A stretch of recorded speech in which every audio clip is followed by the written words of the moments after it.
Hey everybody, welcome back to First Impressions. This time around, I'm taking a look at the bLaCk LP titled The Executive from 2015 on Juggernaut-City Records. Now, bLaCk is a fan of the show and he contacted me asking me to take a look at his records. So, in addition to sending me his album, he also sent me 3 records, which was beyond generous, so thank you very much, Phil. I want to show you what he sent me. First up, he sent me this really cool compilation called Ready, Steady, Go, which I believe is based on a UK television show, but man, some of these bands are so cool. And most notably, you have 2 songs by the Rolling Stones, and one of them is a cover of a Beatles song. I had no idea the Rolling Stones covered the Beatles, but it's pretty cool. And even at this early age, you can kind of hear that Rolling Stone sound. Even though they're trying to cash in on that early 60s pop rock sound, there still is that seed of what made the Stones so great in the following years. He also sent me this Burt Bacharach Plays His Hits, and this was kind of cool. I mean, I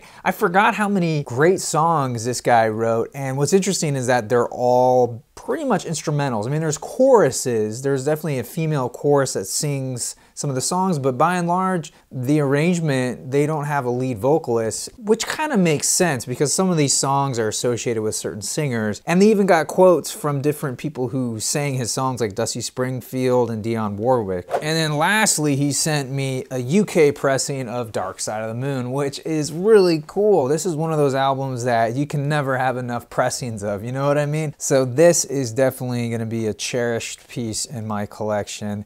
So thank you very much, Phil. Now on to his album. What I love about it right off the bat is that it's homemade. I love the fact that he went out there and he just did this record cover himself, glued it on to a sleeve. I don't fault him for doing this, even though like the printing isn't the best, like he essentially blew up an image that was probably used on a CD cover. I don't care because I know that he actually made this, and that just makes it so much more special to me. And I love on the back here, he lists out also available his other releases. I think that's really cool. It reminds me of the way the music industry used to do things like that. Also included is a lyric sheet. As I was following along, I realized there's no lyrics for Falling Up Again, and that's because the words to some of the songs on this album, he acknowledged the fact that he didn't put all the lyrics on here, and I love the fact that this looks homemade. It just reminds me so much of just the early punk movement, which really resonates in his music, and we'll get to that in a minute. And lastly, I just want to show you guys the record right here. It comes on standard black vinyl with some pretty basic labels, nothing wrong with that. Gets the job done. All right, so the music. I wasn't sure what to expect. This isn't an overly produced album. It feels very much like someone recorded this in a 4-track cassette tape in a garage somewhere. Like it has that kind of real, whatever you can to get your music out there kind of feel. And I love sort of the whole attitude of the record is just sort of in defiance of what you expect punk music to sound like. No, Phil's doing his own thing. A lot of these songs are just verse, chorus, verse, chorus. There's no real bridge. And if there is a bridge, it's more like a guitar solo that's sort of a cacophony of different instruments and sounds. Like it's very interesting in that respect. Now let's go song by song. First up is Rat-Faced Grass. You're so faceless, you're so fake. I'm gonna smack you in the head with a right. It has a real dirty, noisy, grungy feel, which just sets the tone for the whole album. Like, once the needle drops and you hear the first couple of chords, you know what you're in for.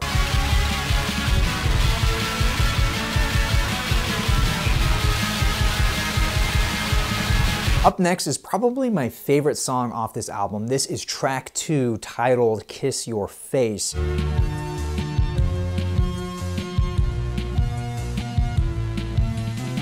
me now or you will die.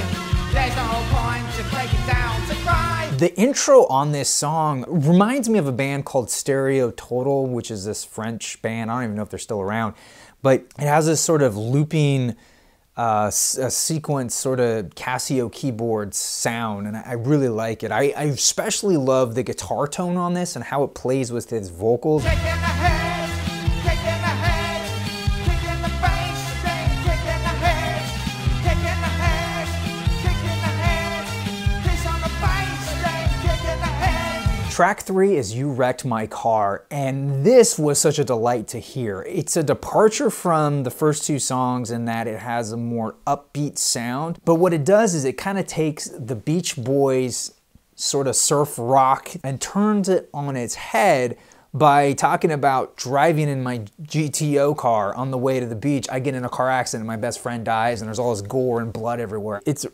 kind of fun, and I love how the lyrics are really juxtaposed by this sort of happy-go-lucky melody and whatnot. Gonna catch the wave, but you read my gun. Gonna catch the wave, but we hit it too hard. Sun, salt, asphalt on our faces. You're never gonna see us at the races. Track 4 is called The Creeper, and this song took me a little bit to get into, but ultimately what I took away from it is that it feels very much like a song you would write as like a teenager or a kid, you know? It just has this sort of like innocence about it lyrically, just in the way it describes like a bad person. It feels like when you don't have the vocabulary to say really bad things, so you just kind of say things that you think are bad because you can't conceivably think of anything that terrible other than like someone who's a creeper. Just the words that are used, it's sort of charming in a way, like, ah, gosh, you don't know what real evil is yet. And that's not to put the song down at all. I think it works overall.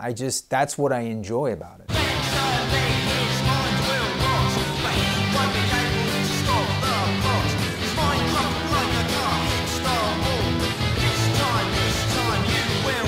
Rounding out side 1 is Falling Up Again, and this one is interesting in that it sort of brings it down a notch. The instruments are a little different, and he's singing in a different style, but I don't know if it necessarily is his best. It's more of a ballady type song, and I feel like his vocals are better suited towards more upbeat punk stuff. It's not to say that this is a bad song, I just don't feel like it's his best showcase number, if you know what I mean. I don't think it's the strongest song on here. Overall, this is probably my least favorite song off the album. Lions hear their mother's call, then you make your first kill. Flipping over to side 2, we have the title track, The Executive, and I absolutely love these sort of disco beat electronic sounds right in the intro. I'm the executive, watch your soul. Those are repeated throughout this song. There's these really funny disco breakdown moments, and it just cracks me up. I love the overall kind of dysfunctional disco sound that this song has. And what's great is that this song really sort of kicks it up a notch from the last song off the first side. It sort of like says, hey, no, listen again, I'm still at it. This is still an intense album. So, so far, track placement, I think he did a great job. Creatures of the night invade your life. Creatures of the night don't tell your wife. Track 2 is called Hit the Dance Floor. If the last song was a little bit of disco, this is a lot more disco. Up in the face, keep on moving, we're the face. Track 3 is It's My Life, and unfortunately I don't have a lot to say about this song. It didn't necessarily grip me that well, but I really liked the opening guitar riff.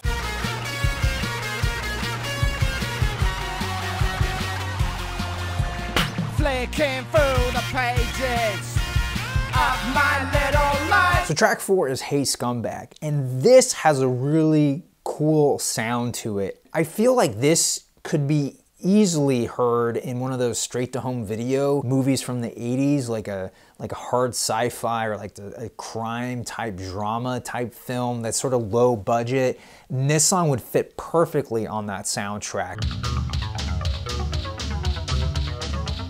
Come into my office and take a seat. Demo's great. Need some work. My favorite part actually comes at the very end and has this sort of feedback loop, 8-bit video game kind of sound. Check it out.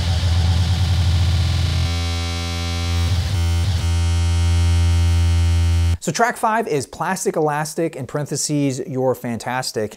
You know what I really like about this song is that it starts off rather slow, and then about halfway through it kind of just completely stops and then comes back at double time. Like it just sort of hits hard into this sonic, punk-inspired mess of a song that somehow holds it together till the very end.